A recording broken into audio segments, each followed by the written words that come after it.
वचन में जाने के पहले जब मैं यहाँ पर बैठा हुआ था तो प्रभु की आत्मा ने एक विषय के लिए कलीसिया मिलकर प्रार्थना करने के लिए एक अगुवाई दिया,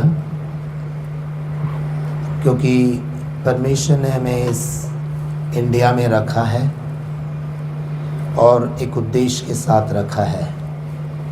और मैं चाहता हूँ कि हम सब अपने बाइबलों को खोलें और एक वचन को पढ़ें जहाँ पर परमेश्वर कहता है कि जिस देश में मैंने तुझे रखा है उस देश के लिए प्रार्थना कर, क्योंकि उस देश की उन्नति तेरी उन्नति होगी, उस देश की शांति तेरी शांति होगी। तो हमारा देश उन्नति करेगा तो हम उन्नति कर सकेंगे, हमारा देश शांति में रहेगा हम शांति में रह सकेंगे। इसलिए मैं और आप मात्र एक नागरिक होकर आधार कार्ड पासपोर्ट रखकर नागरिकता की पहचान रखकर जीना ही नहीं है, मैं और आप देश के लिए प्रार्थना करना है। तो यिर्मयाह की पुस्तक उसका 29वां अध्याय उसकी 7 आयत को पढ़ेंगे। यिर्मयाह चैप्टर 29 एंड वर्स 7। और जितने लोग इस इंडिया से प्यार करते हैं वे लोग जरूर केवल आज ही नहीं रोज अपने देश के लिए प्रार्थना करना है। पढ़ेंगे यिर्मयाह 29:7। तुम्हास पकडून ज्या नगरास मी नेले त्याचे हित चिंतन करा व त्यासाठी परमेश्वराची प्रार्थना करा। त्या नगराचे हित ते तुमचे हित। हिंदी बाइबल है किसी के पास? कोई पढ़ सकता है हिंदी बाइबल? ओके। आज ट्रांसलेटर नहीं है इसलिए आपको एडजस्ट करना पड़ेगा। सबको मेरी हिंदी समझ आती है क्या? Okay, right, good. नहीं आते भी तो कोई रास्ता नहीं है आज अपने लिए ना। क्या लिखा गया उस वचन में? जिस देश में मैं तुझे बंधुआई में लेकर गया हूँ उस देश के लिए तू प्रार्थना करना, क्योंकि उस देश का हित तेरा हित होगा। तो मेरा और आपका कर्तव्य है, यदि मैं और आप चाहते हैं कि हम उन्नति करें, हमारे देश में रोजगार बढ़े, हमारा देश अच्छा समृद्ध रहे, तो क्या करना है? मैं और आप प्रार्थना करना है। हम देखते हैं भारत इंडिया में कितने जो बात हम नहीं चाहते ऐसी ऐसी बातें हो रही हैं। खुलेआम गोलीबारी, रास्ते में चलने में मनुष्य सुरक्षित नहीं है, हमारी बहनें सुरक्षित नहीं है। ऐसी जगहों में हम प्रार्थना नहीं करेंगे तो देश और ख़राब अवस्था में जाएगा। कितने लोग भारत से प्यार करते हैं कि मैं अपने देश से प्यार करता हूँ। हालेलुया।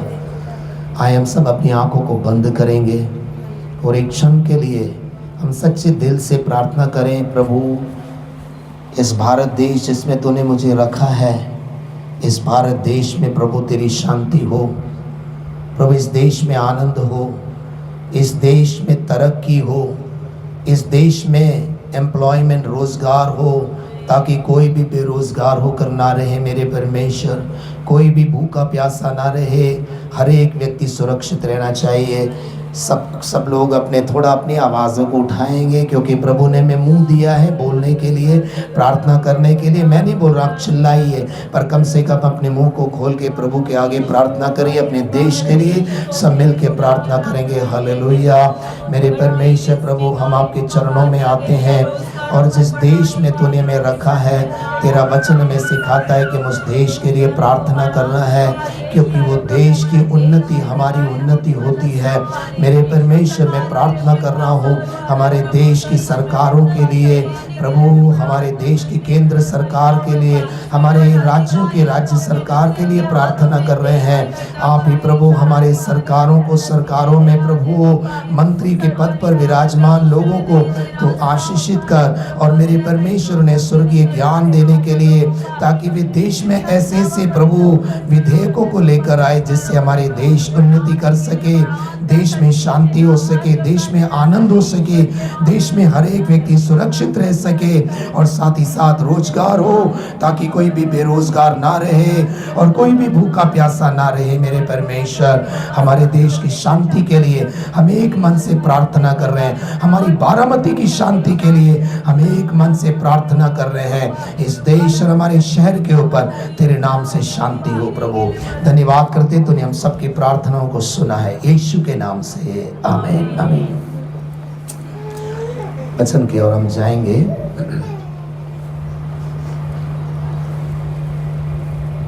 वचन को मैं एक काल्पनिक कहानी और एक तथ्य के तौर पर जो सच्चाई होती है, उन दो बातों को रखकर मैं अपने वचन को आरंभ करना चाहता हूं।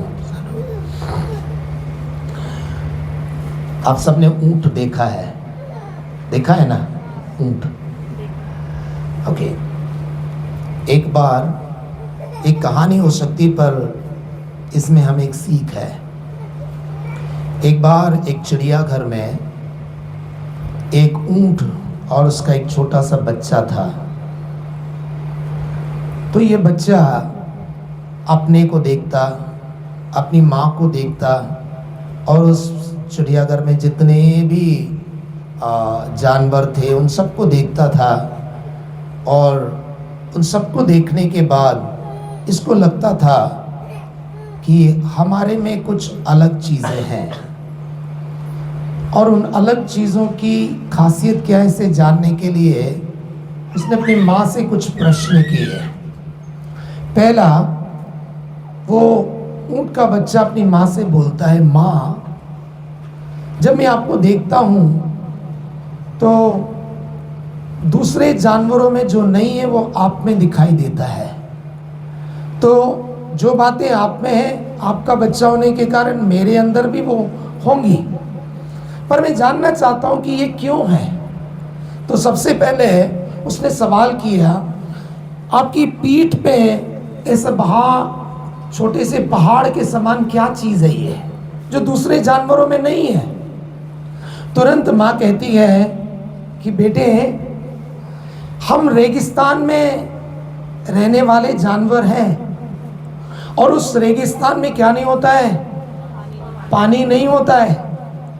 इसलिए जब भी हमें पानी मिलता है ना, तो हम रेगिस्तान के लंबे लंबे सफ़र करते समय में जहाँ पर पानी ना मिले उस जगह पर हम जिंदा रहने के लिए पानी को भरकर जमा इकट्ठा करके रखते हैं, और वो यहाँ पर हम इकट्ठा करके रखते हैं।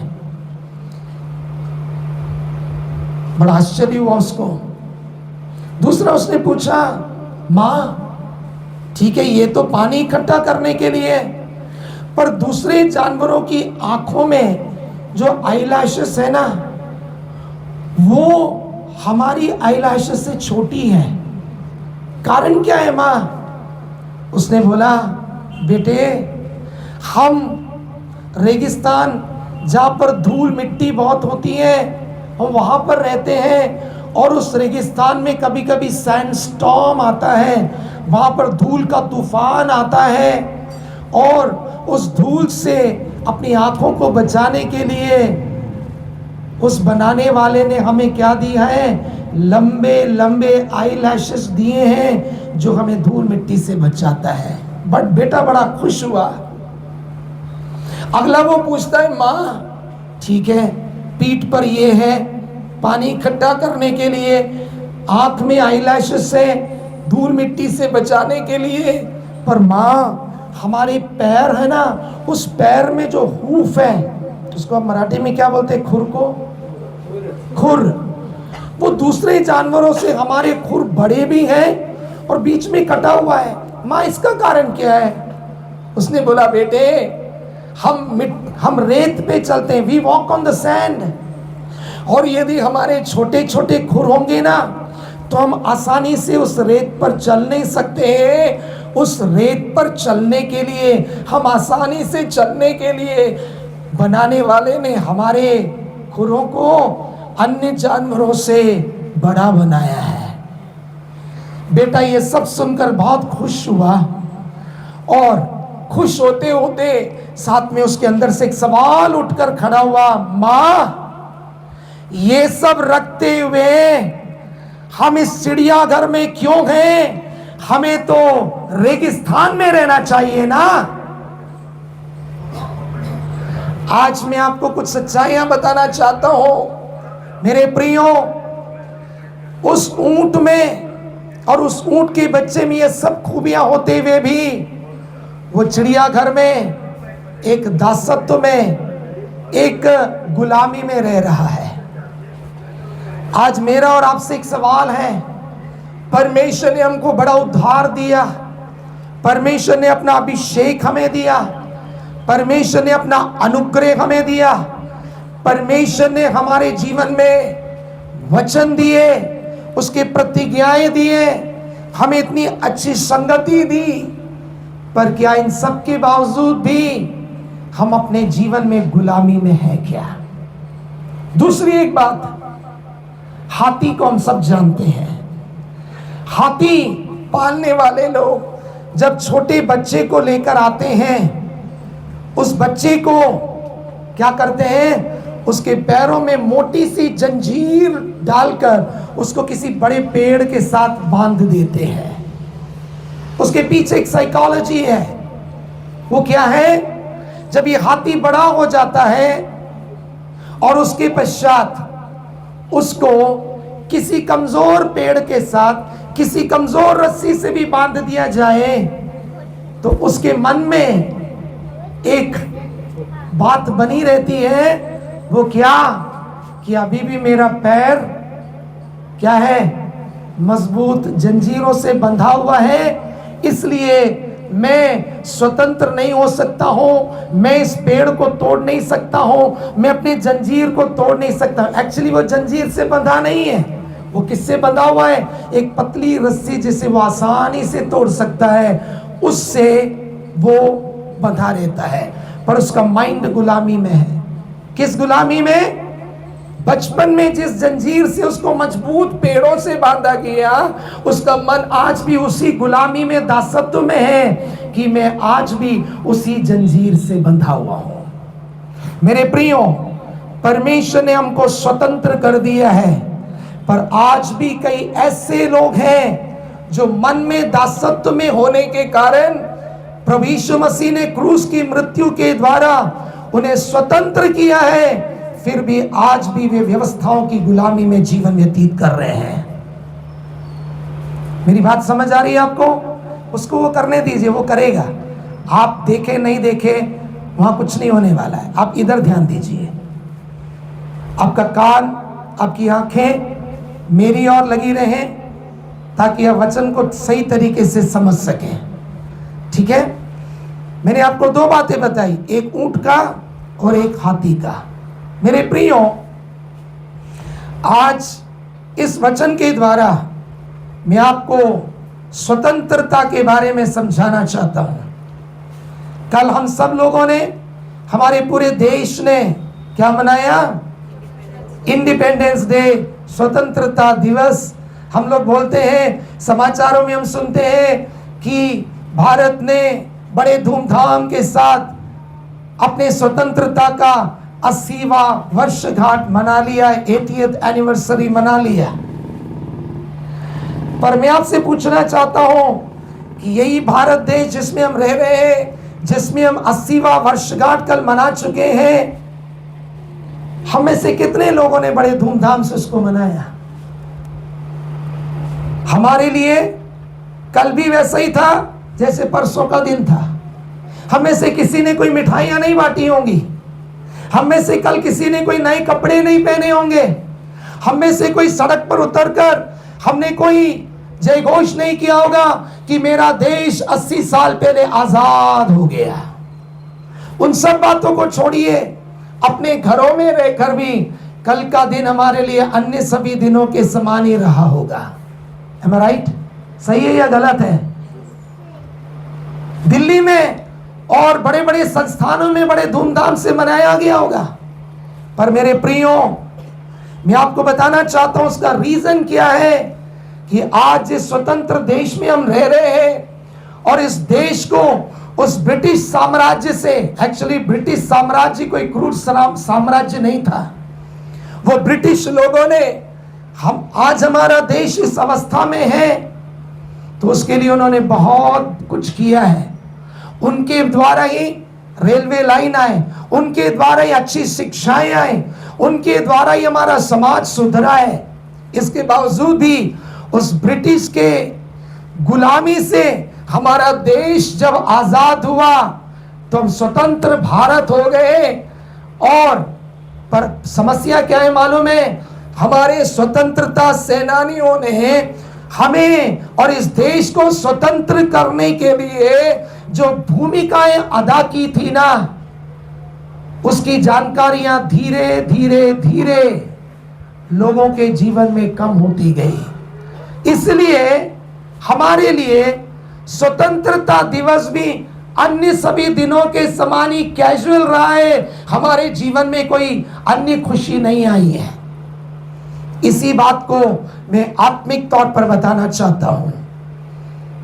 स्वतंत्रता सेनानियों ने हमारे देश को ब्रिटिश की गुलामी से स्वतंत्र किया, पर 2000 और कुछ वर्षों पहले मेरा और आपका यीशु मसीह संसार में आया, जिसने मुझे और आपको पाप की उस गुलामी से, शराब की गुलामी से, अनंत मृत्यु की गुलामी से स्वतंत्र करने के लिए अपने प्राण को बलिदान कर दिया।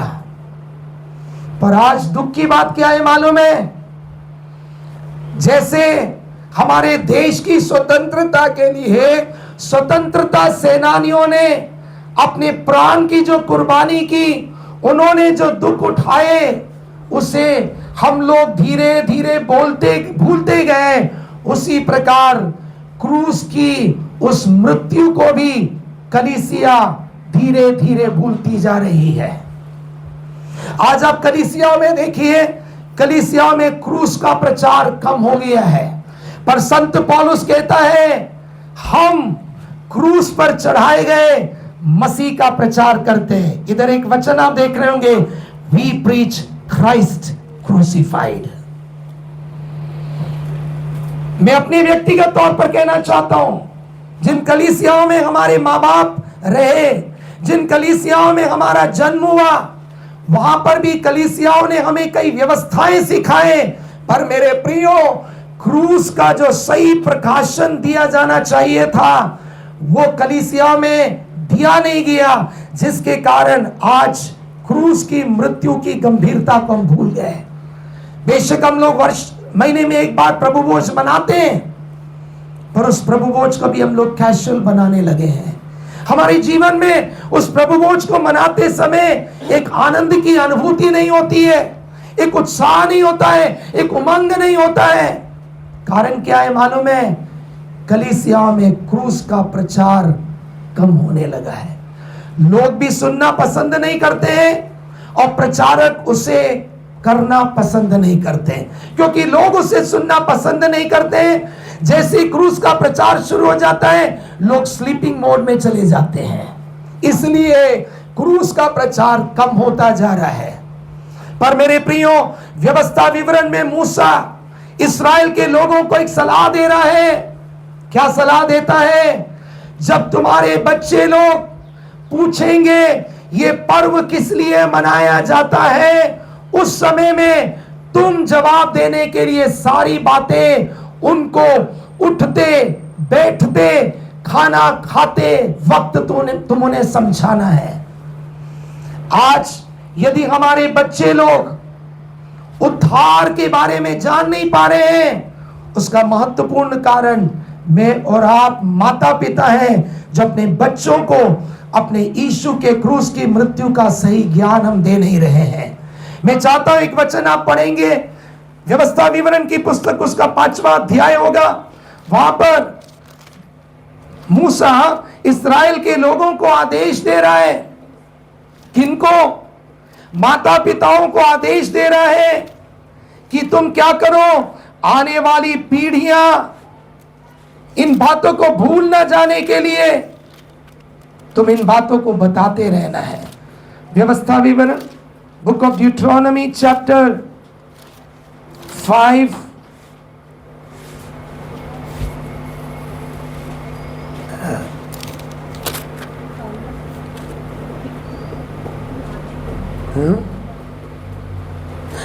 chapter 6 verses 7. आणि त्या तू आपल्या मुलाबाळांच्या मनावर बिंबव आणि घरी बसलेले असता, मार्गाने चालत असता, निजता उठता त्यांविषयी बोलत जा. यहां पर वो क्या बोल रहा है? तुम अपने बच्चों को और आने वाली पीढ़ियों को क्या करना है? उठते, बैठते, चलते, फिरते समय इन सारी बातों को ने डिलीजेंटली, तो इन बातों को सिखाने में क्या कर? बड़ी चौकसी कर. आज हम माँ बाप लोग, हमारे माँ बाप लोग भी शायद वो हमें चर्च में लेकर गए और रूटीन आराधनाओं को कराक्रम में वापस लेकर आ गए होंगे. और जैसे हमारे माता पिता चाहते थे कि हमारे बच्चे लोग इस दुनिया में सफल बने, अच्छी पढ़ाइयां दी, आज हम भी वही कर रहे हैं. हमारे बच्चों को हम अच्छी पढ़ाइयां देना चाहते हैं ताकि वे बड़ी बड़ी डिग्रियों को हासिल करें, डॉक्टर्स बने, इंजीनियर्स बने, उनका भविष्य सफल हो सके. पर आज कितने ऐसे माता पिता हैं जो इस संसार की शिक्षाओं से बढ़कर अपने बच्चों को क्रूस के बारे में सिखाते हैं कि बेटे बेटी 2000 साल पहले मेरे लिए और तेरे लिए यीशु मसीह संसार में आया. उसने क्रूस पर ही नहीं, क्रूस पर जाने के पहले अपने शरीर में अत्यधिक वेदनाओं को सहन किया है.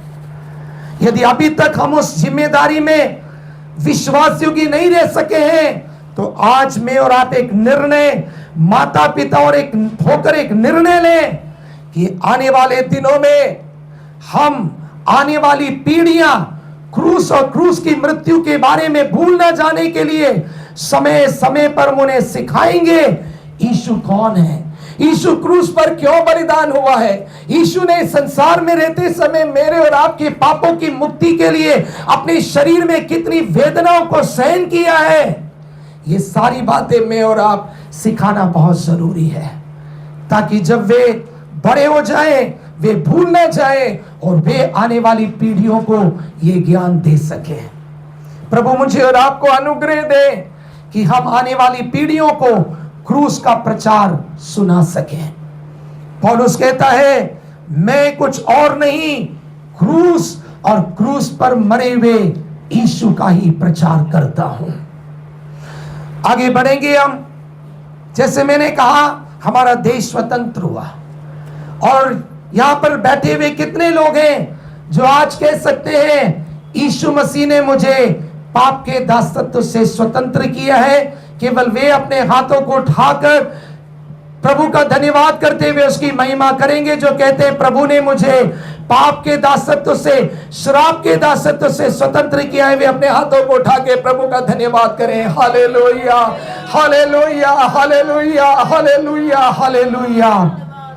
अब मैं आपको इसी वचन के आधार पर लिबर्टी, प्रभु ने हमें स्वतंत्र किया है. सबसे पहले मैं आपको बताना चाहता हूं हमारी स्वतंत्रता का उद्देश्य क्या है. What is the purpose of our liberty. प्रभु ने हमें क्यों स्वतंत्र किया है. दूसरा मैं आपको बताना चाहता हूं कि स्वतंत्रता की निशानियां क्या होती है. यदि वो निशानियां मेरे और आपके जीवन में नहीं है तो उसके दो ही कारण हो सकते हैं. एक, या तो हम उस ऊंट के समान है जो सब कुछ होते हुए भी गुलामी में है. दूसरा, या उस हाथी के समान हो सकते हैं जो स्वतंत्र तो हो गए पर अभी भी मन में हम किसी गुलामी में बैठे हुए हैं. मेरे प्रियो, पुराने नियम में जब परमेश्वर ने इस्राएल के लोगों को मिस्र की 400 वर्ष के दासत्व से बाहर निकालने के लिए आग्रह किया, उस समय में 7 बार परमेश्वर ने मूसा से कहा, तू फिरौन से जाकर के कि मेरे लोगों को जाने दे और जाने दे कहने के बाद किस उद्देश्य के साथ उनको जाने देना है वो उसको प्रकट कर रहा है। मैं आपको जल्दी जल्दी वो वचन बता देता हूं कि किन किन वचनों में परमेश्वर ने मूसा से कहा कि तू जा और फिरौन जो कि इस्राएल के लोगों को बंधुआई में रखे हुए है। कृपया केवल बाइबल हाथ में नहीं रखना है, जब मैं बाइबल के वचन बोलता हूं आप बाइबल खोलना है ताकि मैं समझ सकूं आपका ध्यान इधर है। क्योंकि ऐसे कई हैं जो बाइबल लेकर आते हैं पर बाइबल खोलते नहीं है। और हम यहां पर क्या नहीं सुनने आए हैं, सत्संग सुनने नहीं आए हैं, हम वचन ध्यान करने आए हैं। इसलिए अपने अपने बाइबलों को खोलना है। परमेश्वर ने मूसा से कहा फिरौन को जो मेरी प्रजा को दासत्व में रखे हुए हैं उससे के मेरे लोगों को जाने दे। सबसे पहले निर्गमन की पुस्तक उसका 5वां अध्याय पहले वचन में वहां पर परमेश्वर ने मूसा से कहा फिरौन से के मेरे लोगों को जाने दे। उसके पश्चात 6वें अध्याय में जब हम आते हैं, आप लिख सकते हैं जो लोग लिख रहे हैं, निर्गमन की पुस्तक, निर्गमन को मराठी में क्या बोलते हैं, निर्गम। उसके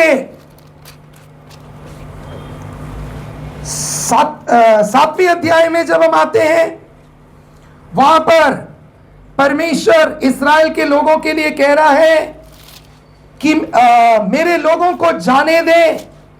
ऐसे 7 बार वो कह रहा है और 7 बार में केवल पहली बार एक जगह पर वो क्या बोल रहा है, मेरे लोगों को जाने दे ताकि वे जंगल में मेरे लिए उत्सव, मेरे लिए पर्व मना सकें। केवल पहली आयत को, निर्गमन 5वां अध्याय उसकी पहली आयत को पढ़ेंगे। उसके पश्चात में बाकी जगहों में आपको बताऊंगा कहां कहां परमेश्वर कह रहा है मेरे लोगों को जाने दे। नंतर मोशे व अहरोन फारूनकडे जाऊन म्हणाले, इस्रायलाचा देव परमेश्वर सांगत आहे की माझ्या लोकांनी माझ्या प्रीत्यर्थ रानात उत्सव करावा म्हणून त्यास जाऊ द्यावे। मेरी प्रजा उत्सव मनाने के लिए, पर्व मनाने के लिए उनको क्या कर, दासत्व से छोड़ दे। उनको दासत्व में मत रख, उनको गुलामी में मत रख, उनको छोड़ दे। किस लिए? ताकि वे पर्व मना सके, वे आनंद मना सके। तो परमेश्वर यहां पर हमको बता रहा है कि स्वतंत्रता का पहला उद्देश्य मैं और आप दुखी और निराश रहने के लिए नहीं, पर हम आनंदित और मगन होने के लिए है। यदि परमेश्वर ने मुझे और आपको सचमुच स्वतंत्र कर दिया है, वहां पर देखिए परमेश्वर क्या कह रहा है, ताकि वे जंगल में मेरे लिए आनंद मना सके। परमेश्वर नहीं कह रहा है कि राजमहल में आनंद मना सके। परमेश्वर क्या कह रहा है, जंगल में भी आनंद मना सके, रेगिस्तान में, बंजर जमीन में भी आनंद मना सके। प्रिय मसीह भाइयों बहनों, हमारा आनंद केवल अच्छी परिस्थितियों में होना सच्चा उद्धार नहीं है। यदि मेरे और आपके जीवन में परमेश्वर ने सच्चा उद्धार का काम किया है, मुझे और आपको परमेश्वर ने यदि दासत्व से छुड़ा लिया है, परिस्थितियां जंगल की हो, परिस्थितियां राजमहल की हो, परमेश्वर यहां पर क्या कह रहा है, मेरी प्रजा को जाने दे ताकि वे कहां पर उत्सव मना सके, वे जंगल में उत्सव मना सके। आज मैं आपसे कहना चाहता हूं, परिस्थितियां कैसी भी क्यों ना हो, जिनके जीवन में प्रभु यीशु मसीह के द्वारा परमेश्वर ने सच्ची स्वतंत्रता का काम किया है, वे केवल राजमहल में नहीं, वे जंगल में भी परमेश्वर के लिए उत्सव मना सकेंगे। वे परमेश्वर की आराधना जंगल जैसी परिस्थितियों में भी कर सकेंगे। मैं और आप प्रभु की आराधना करने के लिए हमें केवल राजमहल जैसा अनुभव ही काफी जरूरी नहीं है। पर कई बार हम क्या करते मालूम है, हम लोग एलिया के समान हम अपने जीवन में हम परमेश्वर की उपस्थिति में भी आकर हम निराशा को जगह देकर, जैसे वो झाऊ के पेड़ के नीचे लेट गया, हम लोग परमेश्वर की आराधना करने वाले भवन में आते तो हैं, पर क्या करते हैं?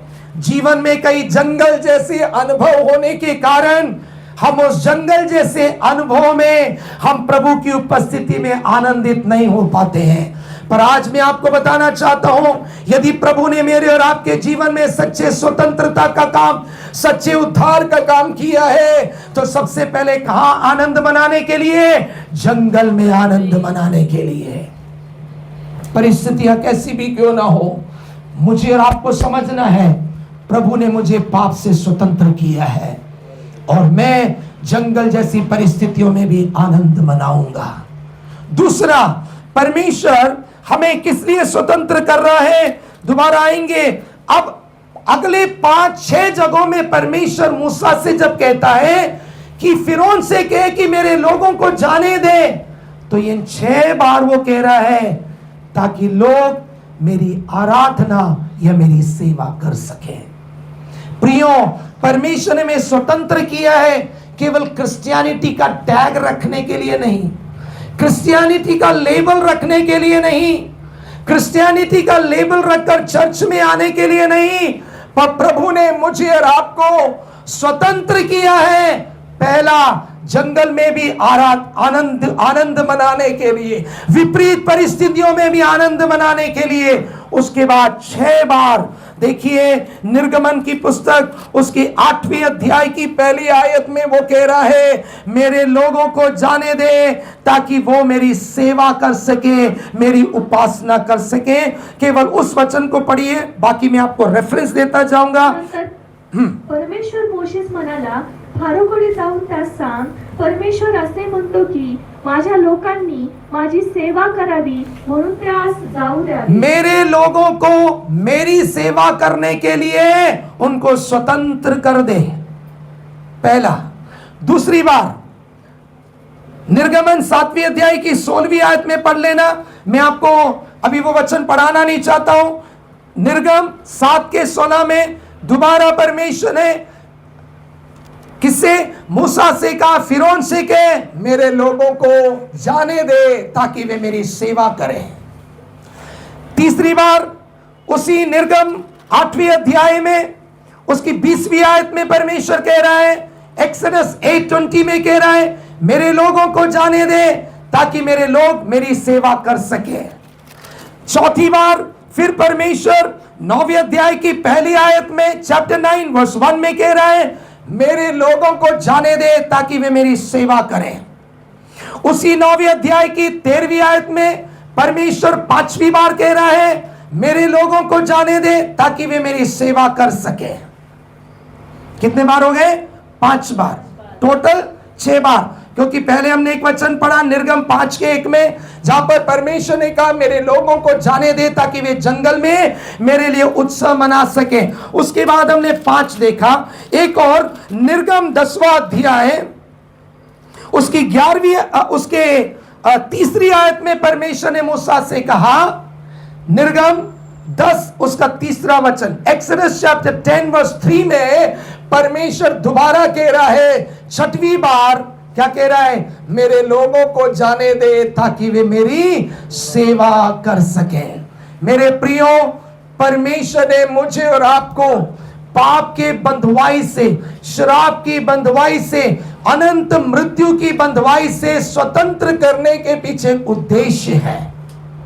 यदि वो उद्देश्य पूरे नहीं हुए या वो उद्देश्य में और आप पूरे नहीं कर रहे हैं, तो मैं और आप, परमेश्वर ने जिस उद्देश्य से वो स्वतंत्रता हमें दी है, हम उसे ना करते हुए प्रभु को दुख पहुंचा रहे हैं।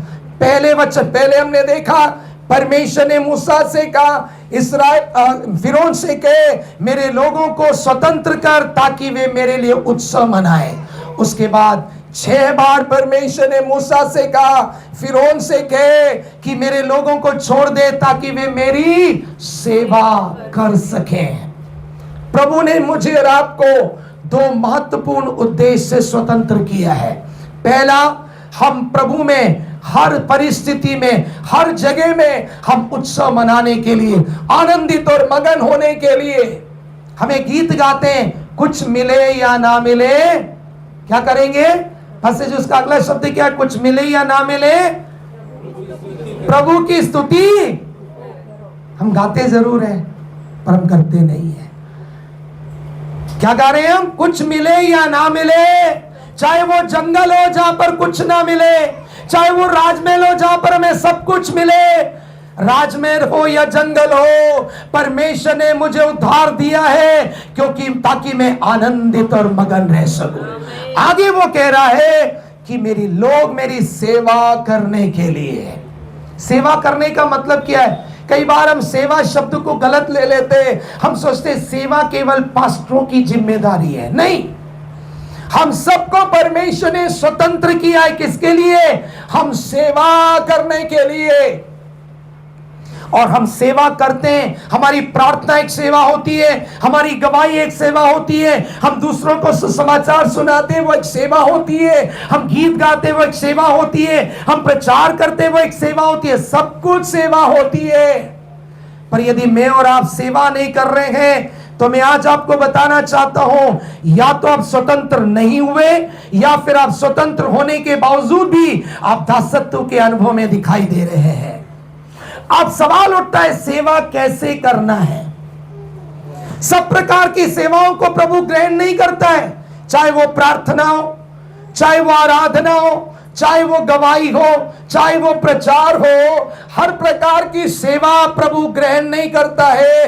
प्रभु सेवा को ग्रहण करने के लिए परमेश्वर का वचन हमें सिखाता है कि परमेश्वर ग्रहण करने वाली प्रसन्नियों की सेवा क्या होती है। और वो प्रसन्नियों की सेवा वही कर सकता है जो अपने जीवन में पापों से स्वतंत्र हो चुका है।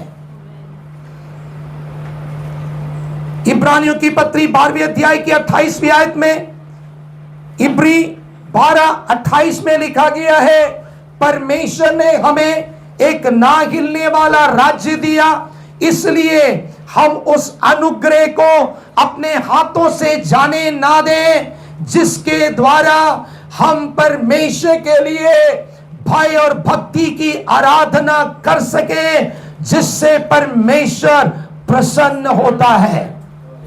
परमेश्वर ने मुझे और आपको पाप के दासत्व से स्वतंत्र किया।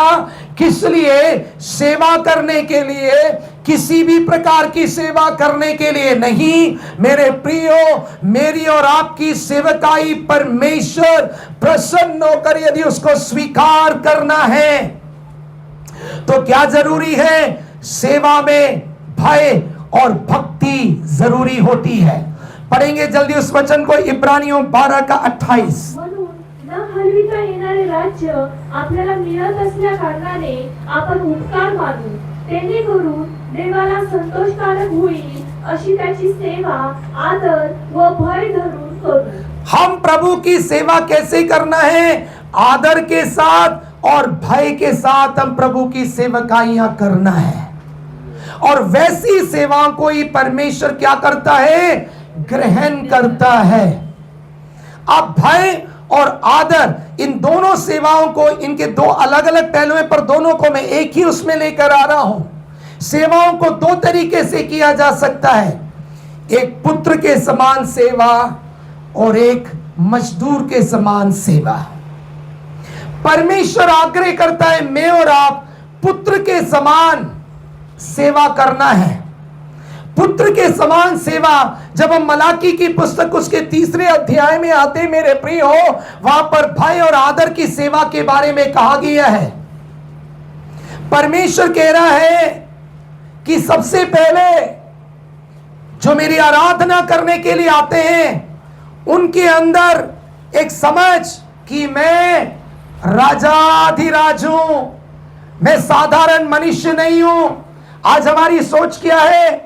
हम आराधना कर रहे हैं पास्टर के लिए नहीं मेरे प्रियो, हम आराधना कर रहे हैं अदृश्य जीवित परमेश्वर जिसका नाम राजाधिराज है। क्या नाम है उसका नाम? राजाधिराज। उसके पहले अध्याय में मेरे ख्याल से 14वें या आखिरी वचन में होगा, वहां पर परमेश्वर कह रहा है मैं राजाधिराज हूं। इसलिए मैं हर प्रकार की बलि को स्वीकार नहीं कर सकता हूं, मैं राजाधिराज हूं। जब हम परमेश्वर की उपस्थिति में आते हैं, हमारे पास परमेश्वर की आराधना करने के लिए उत्तम बल रखते हुए, उत्तम आवाज रखते हुए यदि हम निर्बल आराधनाओं को करते हैं तो वो परमेश्वर, तो उसका अर्थ है हमारे जीवन में परमेश्वर का भय नहीं है और ना ही हम परमेश्वर का आदर कर रहे हैं। पढ़ेंगे उस वचन को, निर्गमन की पुस्तक उसका मलाकी की पुस्तक उसका पहला अध्याय, उसके पहले वो कहता है उसी अध्याय में, यदि मैं तुम्हारा स्वामी हूं तो मेरा डर कहां, यदि मैं तुम्हारा पिता हूं तो मेरा आदर किधर है। और उन सब बातों को कहने के बाद वो कह रहा है मैं राजाधिराज हूं। और वो कहने के पहले परमेश्वर एक प्रश्न कर रहा है। क्या प्रश्न कर रहा है? यदि क्या तुम अपने अधिकारियों के पास जो तुम्हारे ऊपर प्रभुता करते हैं उनके पास जब तुम जाते हो तो क्या तुम कैसी भी बलि लेके चले जाओगे? नहीं। पढ़ेंगे पहला अध्याय उसका 13 और 14 दोनों को पढ़ेंगे जल्दी से। तुम्ही असेही म्हणता, काय पीडा ही, तुम्ही नाक मुरडीता, असे सेनाधीश परमेश्वर म्हणतो। लुटून आणलेला लंगडा किंवा रोगी असा पशु आणून तुम्ही अर्पिता, तुमच्या हातचे असले अर्पण मला पसंत होईल काय, असे परमेश्वर म्हणतो।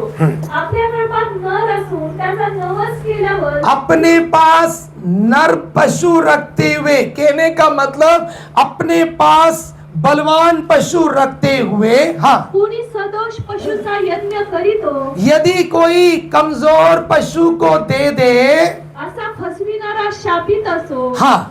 मी थोर राजा आहे, मैं क्या हूं? राजाधिराज हूं। व राष्ट्रात माझ्या नामाची भीती धरितात। मैं राजाधिराज हूं और मेरा नाम भय योग्य नाम है। मेरे प्रियो, आज कई मसीहों की जिंदगी में वो परमेश्वर कैसा परमेश्वर है ये समझ ना होने के कारण आराधनाएं निर्बल और मरी हुई आराधनाएं, सेवा कर रहे हैं पर कैसी सेवाएं? निर्बल और निर्जीव आराधनाएं। परमेश्वर साधारण मनुष्य नहीं है जो निर्बल और निर्जीव आराधनाओं को आग्रह कर रहा है। इसके कहने का मतलब हमारे शरीर में उत्तम बल है, पर जब हम प्रभु की उपस्थिति में आते हैं हम उस उत्तम बल से प्रभु की आराधना करने की बजाय हम निर्बल आराधनाएं, हमारे पास उत्तम आवाज है, अन्य समयों में हमारी आवाज बहुत उठती है पर प्रार्थना में आवाज सुनाई नहीं देती है। कारण क्या है? हम ये भूल गए मेरा परमेश्वर राजाधिराज है। मेरे प्रियो, परमेश्वर ने मुझे और आपको स्वतंत्र किया है। किसके लिए? ताकि मैं और आप परमेश्वर की सेवा, ऐसी सेवा करें जिससे वह प्रसन्न होकर उसको स्वीकार कर सके। और वो राजाधिराज परमेश्वर किसी भी प्रकार की सेवा को, किसी भी प्रकार की आराधना को ग्रहण नहीं करता है। वो राजाधिराज होने के कारण उत्तम बल से की जाने वाली, उत्तम उत्साह के साथ की जाने वाली आराधनाओं से वो प्रसन्न होने वाला परमेश्वर है। अब मैं आपको बताना चाहता हूं, यदि मैं और आप, दूसरी सेवा होती है एक मजदूर की सेवा। मजदूर काम पे जाता है, किस लिए? उसकी मजबूरी है। वो प्यार से सेवा करने नहीं जाता है। उदाहरण के लिए मेरी वाइफ क्रिस्टी है, उसको प्रभु ने एक जॉब दिया है, वो जॉब पे जाती है। उससे पूछ के देखो कि आप उस काम को आनंद के साथ करने जाती हो क्या? छोटी बच्ची को छोड़कर, अपने परिवार को छोड़कर वो जा रही है। प्यार से वहां पर काम नहीं करती होगी, मजबूरी है। पिछले हफ्ते वो बीमार थी, मैंने उससे पूछा छुट्टी ले लेना था ना, उसने कहा नहीं, जब मैं वहां पर काम करती हूँ ना तो मेरे पीछे मुझे 3 लोगों का चेहरा दिखाई देता है, मेरे परिवार का चेहरा मुझे दिखाई देता है। यदि मैं यहाँ पर काम नहीं करूँगी तो मेरा परिवार कैसे चलेगा? मेरे प्रियो, हो सकता है कि आज हम अपने मजबूरियों में हम काम पे जाते हैं। ये आप सबका होगा, केवल मेरी गवाही नहीं, आप सबकी गवाहियां यही होंगी कि मैं मजबूरी से काम पर जाता हूं। मान लो आज हमारी भारत सरकार एक विधेयक पास कर दे पार्लियामेंट में, अब से कोई काम पर नहीं जाएगा, हर एक के अकाउंट में महीने महीने 50,000 रुपीज ऑटोमेटिकली क्रेडिट हो जाएंगे। मैं आपसे पूछना चाहता, कोई काम पे जाएगा क्या? फिर वो नहीं जाएगा, क्योंकि उसकी मजबूरी खत्म हो गई है। पर भारत सरकार नहीं करेगी। मेरे प्रियो, एक होता है मजदूर, काम पे जाता है, किस लिए? वो भी सेवा कर रहा है, किस लिए? कि वो काम नहीं करेगा, उसको तनख्वाह नहीं मिलेगी, तनख्वाह नहीं मिलेगी तो उसका परिवार नहीं चलेगा। आज कई मसीहों की आराधनाएं मजदूरों की आराधना हो गई है। उनकी आराधनाएं केवल चंगाई के लिए, उनकी आराधना केवल आशीष के लिए, उनकी आराधना केवल छुटकारे के लिए है। और आज मैं आपको फर्क बताना चाहता हूं। हो सकता है कि मजदूरों के समान हम आराधना करके चंगाई मिलेगी, आशीष मिलेगी, हम जो चाहते मिलेगा, पर शायद स्वर्ग से आप वंचित हो सकते हैं। उसके लिए मैं आपको वचन बताऊंगा। पर एक होता है पुत्र सेवा करता है। पुत्र अपने घर में अपने घर में रहकर वो काम करता है, वो पापा से नहीं कहता है। हो सकते हैं कुछ बच्चे होंगे, पर ऐसे बच्चे होते हैं जो घर में काम करते समय अपने पापा से नहीं कहेंगे, पापा मैं आपकी गाड़ी धो कर दूंगा, शर्त ही है कि आप मुझको 1,000 रुपए देंगे। तो फिर उस पुत्र में और नौकर में कोई अंतर नहीं है। जैसे नौकर मजदूरी के लिए कर रहा है, वैसे पुत्र भी मजदूरी के लिए कर रहा है। पर मेरा और आपका परमेश्वर, जिसने मुझे और आपको पुत्र पुत्रियां होकर बदल दिया है, परमेश्वर ने मुझे और आपको दास नहीं बनाया है, दासी नहीं बनाया है, उसने मैं नौकर नहीं बनाया है, उसने मुझे और आपको बेटे और बेटी का अधिकार दिया है। हालेलुया। तो मैं और आप कैसे सेवा करना है? बेटे और बेटियों के समान परमेश्वर की सेवा करना है। बेटा बेटी कभी भी पापा से काम करने के लिए पैसे ही नहीं लेगा, उनके जूते की पॉलिश करने के लिए पैसे नहीं लेगा, उनके कपड़े प्रेस करने के लिए पैसे नहीं देगा, क्योंकि उसको एक विश्वास है, मेरे पापा का सब कुछ मेरा है। मेरे प्रियो, चंगाई के लिए आप आराधना मत करो, दुनियावी आशीषों के लिए आराधना नहीं करो। यदि परमेश्वर ने मुझे और आपको पाप से स्वतंत्र कर उसके बेटे बेटी बना दिया है, तो उसका सब कुछ मेरा और आपका ही है। इसलिए निस्वार्थ सेवाएं करना है। यदि मैं और आप नौकर के समान कुछ मजदूरी के लिए, भाड़े के लिए सेवा करेंगे, तो वो दिन आने वाला है जब परमेश्वर अंतर दिखाएगा और प्रभु यीशु मसीह अपने आगमन में किसको ले जाएगा उसको बताकर। बातें बहुत थी, पर आज मैं उसके साथ समाप्त करना चाहता हूं। यदि आप चाहते हैं यीशु के आगमन में प्रभु यीशु मसीह आपको बहुमूल्य संपत्ति समझकर अपने साथ ले जाना है, तो आज से अपनी आराधनाओं के तरीके को मुझे और आपको बदलना है। मैं और आप इस संसार में प्रभु की सेवा और आराधना भाड़े के लिए नहीं करना है। मैं और आप इस विश्वास के साथ, मैं उसका बेटा हूं, मैं उसकी बेटी हूं, मेरे पिता का सब कुछ मेरा है, हम उसको प्यार से सेवा करने वाले हो जाना है। पढ़ेंगे एक वचन उसी मलाकी की पुस्तक, उसका आखिरी अध्याय, 3 अध्याय के आखिरी 2 वचन को पढ़िए। वहां पर 2 प्रकार की सेवाओं के बारे में लिखा गया है, एक पुत्र की सेवा, एक भाड़े पर काम करने वाले मजदूर की सेवा। और इन दोनों में से यीशु मसीह किसको ले जाएगा वो भी आप देख सकते हैं। पढ़ेंगे मलाकी की पुस्तक 3 अध्याय 17 और 18। सेनाधीश परमेश्वर म्हणतो, मी नेहमी त्या दिवशी ते माझा खास निधी होतील, जसा कुणी आपली सेवा चांगली करणाऱ्या पुत्रावर दया करीतो, तसा मी त्याचवर दया करीन। मग तुम्ही वळाल आणि धार्मिक व दुष्ट यांच्यातला आणि देवाची सेवा करणारा व सेवा न करणारा यांच्यातला भेद तुम्हाला कळेल। आखिरी वचन में परमेश्वर कहता है, मैं 2 लोगों का भेद प्रकट करूंगा, एक सेवा ना करने वाला, उसको परमेश्वर क्या नाम दे रहा है? दुष्ट। प्रभु ने मुझे और आपको उद्धार दिया है, स्वतंत्र किया है, और यदि स्वतंत्रता के बावजूद यदि मैं और आप प्रभु की सेवा नहीं कर रहे हैं, तो मेरे प्रियो, परमेश्वर का वचन उनके लिए एक नाम दे रहा है। क्या वो नाम क्या है? जरा जोर से बोल सकते हैं, क्या नाम है? बाइबल में लिखा है दुष्ट।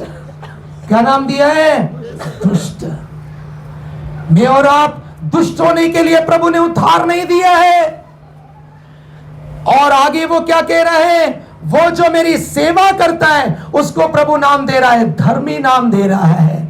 मैं और आप, मुझे और आपको परमेश्वर ने उद्धार दिया, किस लिए? सेवा करें, ताकि मैं और आप धर्मी गिने जा सके।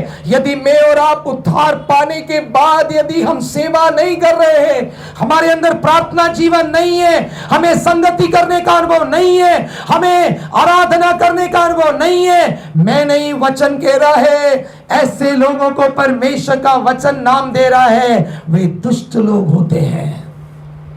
और उसके पहले हमने जो वचन पढ़ा, वहां पर वो कह रहा है, जब मैं अपनी संपत्ति को इकट्ठा करने आऊंगा। प्रभु यीशु मसीह कूड़ा कचरा लेने नहीं आ रहा है। प्रभु यीशु मसीह किसको लेने के लिए आ रहा है? प्रभु यीशु मसीह संपत्ति को लेने के लिए आ रहा है।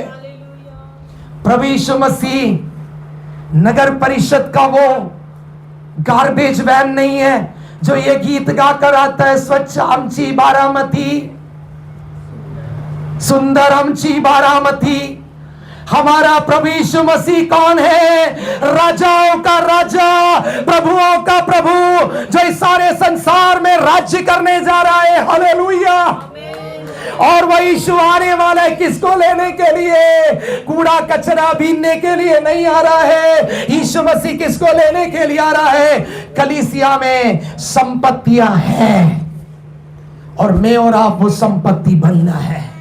और वो संपत्ति का नाम क्या? संपत्ति कौन है? किसके बारे में वो कह रहा है? जो पुत्र के समान अपने पिता की सेवा करता है।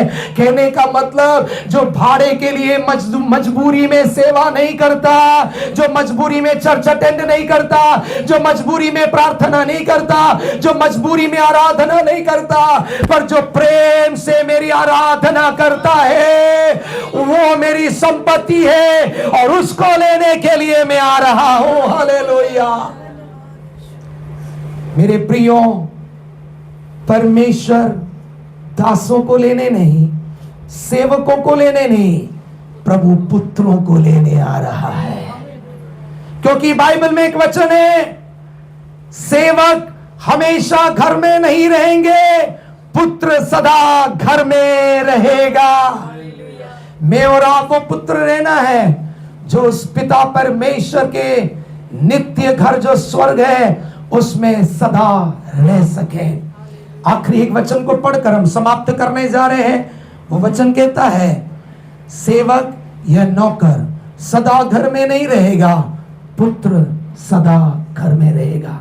प्रिय मसीह भाइयों बहनों, जो मुझे यहां बैठकर सुन रहे हैं, जो बाद में YouTube में सुनेंगे, मेरा आपसे एक ही आग्रह है, मसीह टैग रखकर ये कहकर कि मैं उद्धार पा चुका हूं, आप सबसे पहले सेवा ना करने वाले दुष्ट ना बने, मजदूरी में सेवा करने वाले मजदूर या सेवक ना बने, क्योंकि ये दोनों स्वर्ग में प्रवेश नहीं करने जा रहे हैं।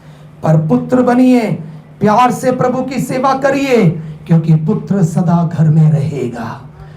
यूहन्ना की इंजील 8वां अध्याय उसकी 35 आयत, जॉन चैप्टर 8 वर्स 35 हम सब पढ़ेंगे।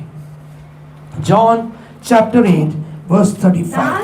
घरात सदा सर्वदा राहत नाही, दास हमेशा घर में नहीं रहेगा। हाँ, पुत्र सदा सर्वदा राहतो, पुत्र सदा घर में रहेगा। हालेलुया। यहाँ पर बैठे हुए पुत्र पुत्री लोग अपने हाथों को उठा के हालेलुया कहेंगे। पुत्र कौन है? जो प्यार से प्रभु की सेवा करता है, जो तन मन से प्रभु की सेवा करता है। मजदूर कौन है? जो मजबूरी में केवल भाड़े के लिए सेवा करता है। प्रभु ने मुझे और आपको स्वतंत्र किया। कल हमारे देश ने 15 अगस्त स्वतंत्रता दिवस मनाया, पर मेरे लिए और आपके लिए स्वतंत्रता दिवस साल में एक बार नहीं, मेरे लिए और आपके लिए हर दिन स्वतंत्रता दिवस है। मेरे प्रियो, हर दिन मुझे और आपको स्वतंत्रता दिवस मनाना है। मुझे और आपको हर दिन स्वतंत्रता दिवस मनाकर कि मेरे प्रभु यीशु मसीह ने क्रूस की मृत्यु के द्वारा मुझे पाप की बंधुआई से स्वतंत्र किया है, हमें आनंद के साथ उसकी सेवा करना है। क्योंकि प्रभु किसको लेने के लिए आ रहा है? प्रभु पुत्र के समान सेवा करने वाले, संपत्तियों को इकट्ठा करने के लिए आ रहा है। इसलिए आज मैं आपको कहना चाहता हूं, चर्चों में 3 प्रकार के लोग हैं। एक, चर्च में आएंगे, कोई सेवा में उनका योगदान नहीं रहेगा, वे प्रार्थना नहीं करेंगे, आराधना नहीं करेंगे, बाइबल नहीं पढ़ेंगे, आएंगे बैठेंगे चले जाएंगे, बाइबल नाम देती है वो दुष्ट है।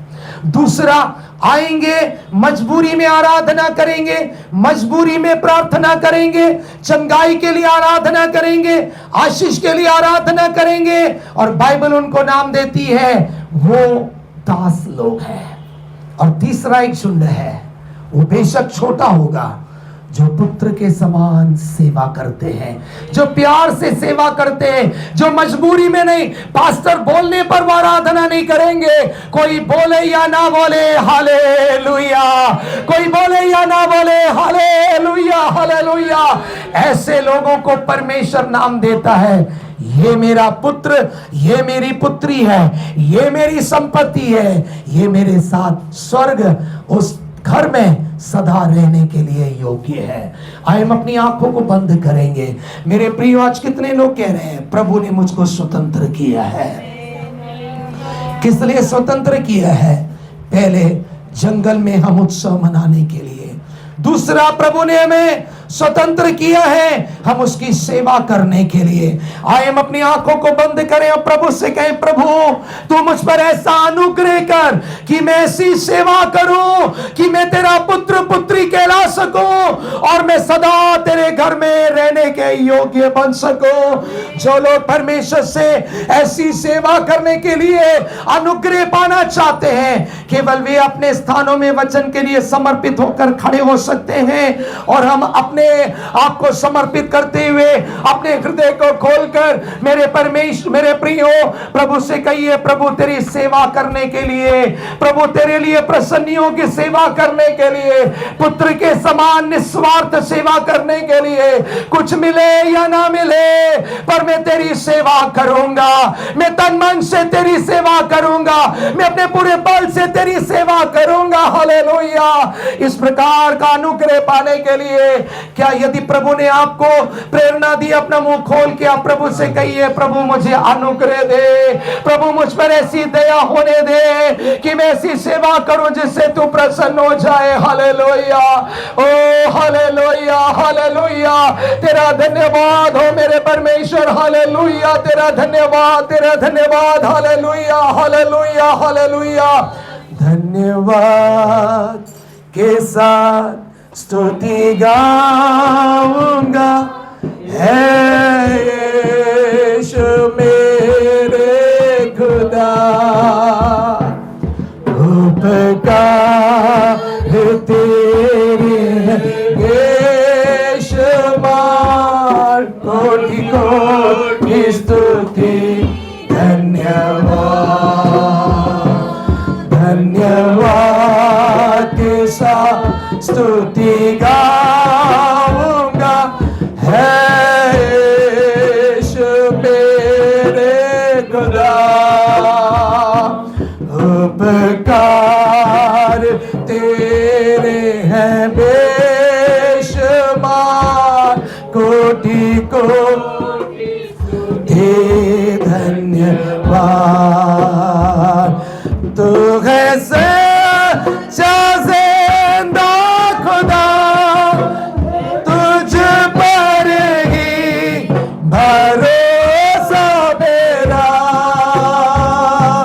तू है सच्चा जिंदा खुदा, है तुझ पर ही भरोसा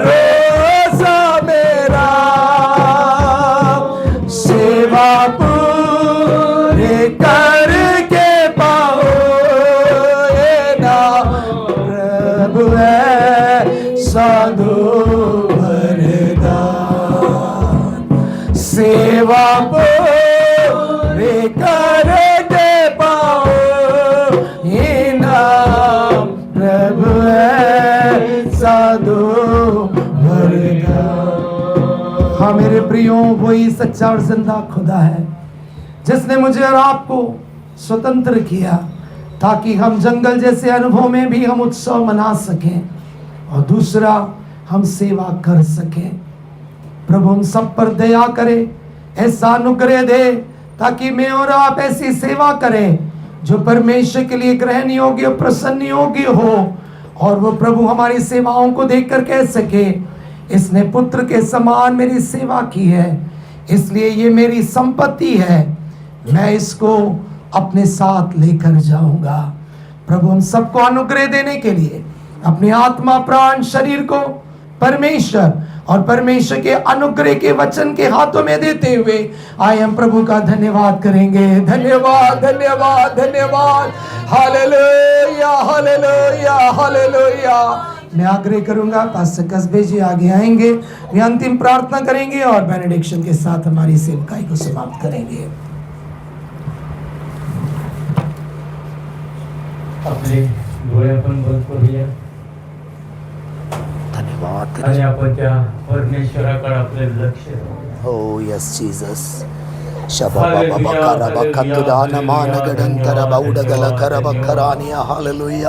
स्तुती स्तुती स्तुती आमच्या स्वर्गीय प्रेमळ प्रभू परमेश्वर। Oh तेरी स्तुति स्तुति हो, हालेलुया हालेलुया हालेलुया हालेलुया। ओ प्रभू परमेश्वरा, आज तू आमच्यामध्ये उपस्थित राहून प्रभू ओ तेरी स्तुती हो, बोललास प्रभू, आम्ही तुझ्या नावाला धन्यवाद हालेलुया देतो। हालेलुया। ओ प्रभू परमेश्वरा, या पुराबाला कत्तिरी बिनाम शगर यदिराम तुरानिया, शक्करम तुरानिया, हालेलुया हालेलुया हालेलुया। जंगलामध्ये तुझा उत्सव करण्यासाठी घेऊन गेलास प्रभू। हो धन्यवाद तेरी स्तुति। तद्वतच प्रभू 2000 वर्षापूर्वी प्रभू ओ हालेलुया। आम्ही ज्या पापाच्या शबा बाबा प्रवृत्तीमध्ये कत्तिरी होतो, बिनाम प्रभू शगरम परमेश्वरा, तुरानिया, त्याच्यातून हालेलुया। आम्हाला बाहेर काढलंस प्रभू Yes Lord, परमेश्वरा। त्या हालेलुया। पापाच्या बंधनातून Thank you, आम्हाला तू Jesus. बाहेर काढून तुझं पुत्र आणि कन्या म्हणण्याचा अधिकार दिलास प्रभू परमेश्वरा। Oh, yes, Jesus. सर्व गोष्टीबद्दल आम्ही तुझ्या नावाला तुझी बिगडा बकरा बकरा आणि अंतरी बिगडा बकरा। आम्ही केवळ मजबुरीने सेवा करणारे Oh, नाही प्रभू परमेश्वरा, hallelujah. परंतु पुत्राने ज्याप्रमाणे सेवा केली Thank तशा you, Lord. प्रकारची Hallelujah. सेवा, निस्वार्थ सेवा, Oh, कुठल्याही प्रकारची राबाला अपेक्षा न कशिकरम करता तुरानिया, सेवा करण्यासाठी तू आम्हाला शबा विशेष बकरा कतुरानी कृपा दे, अंतरानिया, प्रभू hallelujah. परमेश्वरा। होय प्रभू परमेश्वरा, Thank you, तुझ्या Jesus. We मंडळीत praise you, we आलेल्या praise you, सर्व we भाई praise you, we भावनांना praise आज तू you. विशेष आशीर्वादाने Thank you, भर. Jesus. We सुंदर praise you. वचन त्यांच्यासाठी दिलं प्रभू। बकरा आम्ही आणि कुठल्या अंतरी प्रकारची बिगडी सेवा बिगडी करायची? बकरा बकरा। आम्ही कुठल्या प्रकारची Oh, सेवा करायची? hallelujah. हे आम्हाला आज ठरवायचंय Thank you, Prabhu Jesus. We परमेश्वरा। praise you, Lord. होय, तुझी सेवा आम्ही प्रामाणिकपणे आणि प्रभू निस्वार्थीपणे प्रभू Oh, पुत्राप्रमाणे hallelujah. सेवा Thank you, करण्यासाठी Jesus. आम्हाला We praise you, तयार we कर। praise you, केवळ praise मजुरीसाठी सेवा करावी Oh. असं आम्हाला मन देऊ नको Thank you, Prabhu Jesus. We परमेश्वरा। praise you. तर आम्ही पुत्रासारखी निस्वार्थ आणि त्यागाने सेवा करण्यासाठी Thank you, आम्हाला Lord. सहाय्य कर। Hallelujah. तुझ्या दासाला प्रभू सुंदर वचन सांगण्यासाठी विशेष बल, शक्ती, सामर्थ्य दिलंस। Thank you, आत्म्याने Jesus. We चालवलंस, praise you, we ज्ञान praise you. बुद्धीने भरलंस। Thank you, Lord. तुझे आभार Hallelujah. मानतो। Hallelujah. आम्हाला सर्वांना विशेष आज या वचनाद्वारे तू Thank you, आशीर्वादित Jesus. We केलंस। praise you, we त्याबद्दल praise you. तुझे आभार मानतो। मंडळीतील you. आलेले सर्व लहान थोरांसाठी मागतो प्रभू परमेश्वरा, सर्वांना तुझ्या आशीर्वादाने तू Oh, घरी पाठव yes, प्रभू Jesus. परमेश्वरा। Thank you, Lord. येणारा आठवडा प्रभू त्यांच्यासाठी Thank you. विशेष आशीर्वाद Thank असू you, दे। Jesus. तुझं वचन हृदयामध्ये घेऊन जगण्यासाठी विशेष Thank you, सहाय्य आणि Jesus. मदत We कर। praise त्या you. वचनानुसार जीवन करण्यासाठी प्रत्येकाला Oh, सहाय्य कर, hallelujah, प्रभू hallelujah, परमेश्वरा। hallelujah. आमची छोटीशी मंडळी आम्ही तुझ्या हातामध्ये देतो Thank you, Prabhu Jesus. We परमेश्वरा। praise you. तुझ्या आमच्या दोन बहिणीसाठी मागतो पुन्हा एकदा Yes, प्रभू Jesus. We परमेश्वरा। praise you, Lord. दोन सिस्टरला आज आरोग्याने भर प्रभू Yes, Jesus. We परमेश्वरा। thank you. आणि तुझ्या गौरवासाठी दिला तुझे तिच्या पायावर उभं कर। Thank you, Jesus. सिस्टर मोनिकावर तुझा आशीर्वाद आहे प्रभू। पुन्हा एकदा आम्ही सर्वजण तुझ्या हातामध्ये समर्पित होतो। धन्यता अर्पणारा प्रभू येशू ख्रिस्त त्याच्या प्रिय आणि गोड नावामध्ये प्रार्थना केली म्हणून तो आहे। Amen. आमेन। आता शांतीचा देव जो बाप त्याची प्रीती, मेंढरांचा महान मेंढपाळ प्रभू येशू ख्रिस्त याची कृपा आणि पवित्र आत्म्याची कृपा आतून आता जमलेल्या इथं प्रत्येकाच्या लहान थोराबरोबर आता आणि सदा सर्व काळ प्रभू येशू ख्रिस्ताच्या दुसऱ्या आगमनापर्यंत आता आणि सदा सर्व काळ राहू. Amen. Hallelujah, hallelujah. Hallelujah, hallelujah. Hallelujah. Hallelujah.